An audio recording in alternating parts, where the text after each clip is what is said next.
Vamos lá, pessoal. Esse é o primeiro vídeo do Rosenstein-Holden, trabalho de 1943, problemas de industrialização da Europa do Leste e do Sudeste. Né? O Rosenstein-Holden é um dos pioneiros, se não o pioneiro, na literatura sobre desenvolvimento econômico ali no imediato pós-Segunda Guerra Mundial. A gente está falando basicamente nesse contexto, né? Ele é o pioneiro no momento em que a economia do desenvolvimento se consolida como uma disciplina autônoma, né? Rosenstein-Holden é tido como um autor que vai buscar explicar as trajetórias do desenvolvimento a partir do que se convencionou denominar de desenvolvimento equilibrado. Desenvolvimento equilibrado. Daqui a pouco a gente chega lá explicando o que ele quer dizer com isso, né? Ele é polonês, tem atuação acadêmica nos Estados Unidos, né? E ele vai entender o processo de desenvolvimento, o desenvolvimento primeiro como um processo. Então está muito claro na perspectiva dele que para a gente entender o desenvolvimento a gente deve entender as trajetórias e não os pontos de equilíbrio em si, né? Então tem que entender o desenvolvimento na sua perspectiva dinâmica. O tempo é uma variável fundamental. O tempo é uma variável fundamental que influencia os processos de desenvolvimento econômico. Assim, a trajetória de desenvolvimento, o caminhar rumo ao desenvolvimento é um objeto de análise fundamental. A lógica não é olhar para determinados, tal qual Schumpeter, né? Determinados pontos específicos de equilíbrios, mas é olhar o movimento entre esses pontos, como ocorre a trajetória no sentido dinâmico. Por isso, a importância do tempo. Por que é importante olhar para a trajetória também? Ele vai falar, olha, porque é importante olhar para o tempo e para a trajetória. Há diversas possibilidades e trajetórias específicas de desenvolvimento. Ou seja, a partir dessa constatação, logo de cara, a gente já percebe uma contraposição às interpretações mais convencionais, ortodoxas, atemporais, universais, que enfatizam a lógica da convergência. Rosenstein-Holden vai falar, olha, há diferentes possibilidades, diferentes trajetórias específicas. Essas trajetórias não necessariamente levam à convergência via comércio internacional. Além disso, quando a gente está discutindo que há diferentes possibilidades, diferentes trajetórias, a gente já pode contrapor a leitura do Rosenstein-Holden à interpretação do Rostow.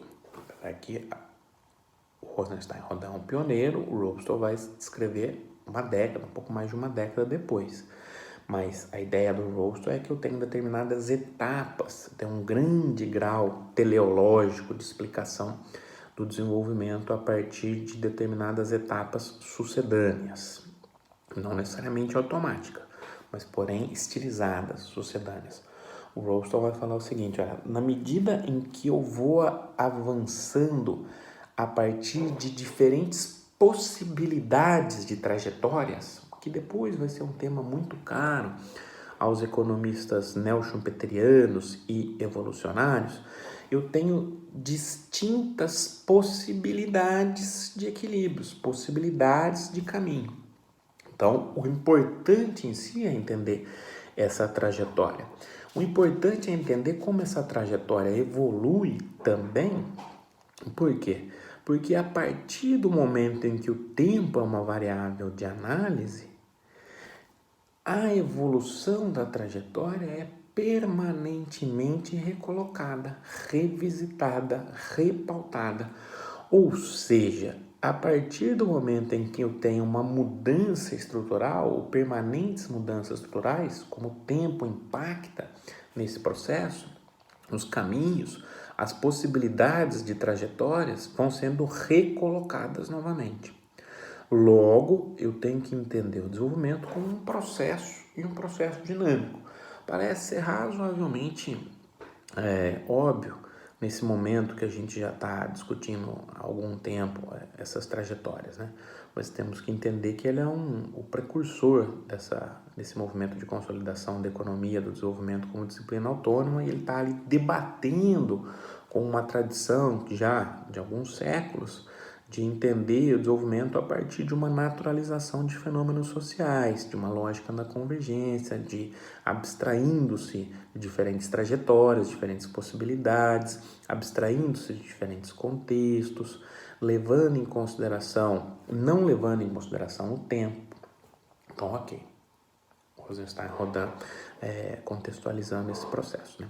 Aí ele vai falar, olha, o desenvolvimento, o processo de desenvolvimento, essas diferentes configurações, na verdade, teriam como base elementos pautados na acumulação de capital, formação e acumulação de capital e industrialização, como a gente já discutiu.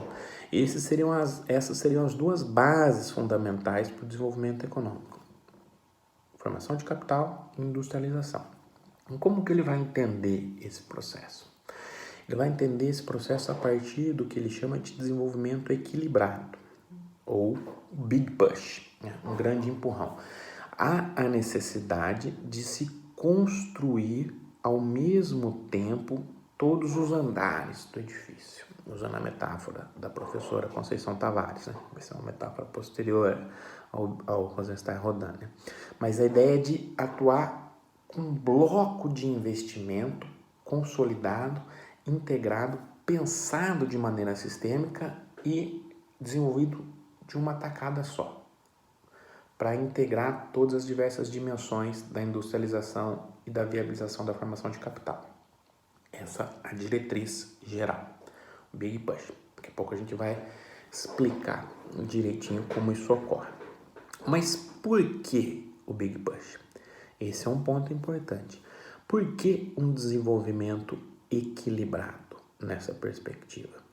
Olha, a ideia é de que há uma complementaridade muito grande entre os blocos de investimento. Há uma complementaridade muito grande entre os blocos de investimento, que fariam com que a estratégia mais adequada fosse aquela baseada numa integração e num investimento em bloco.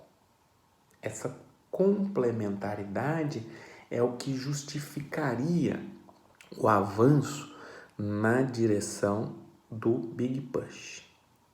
Mas por que esse investimento não ocorre espontaneamente?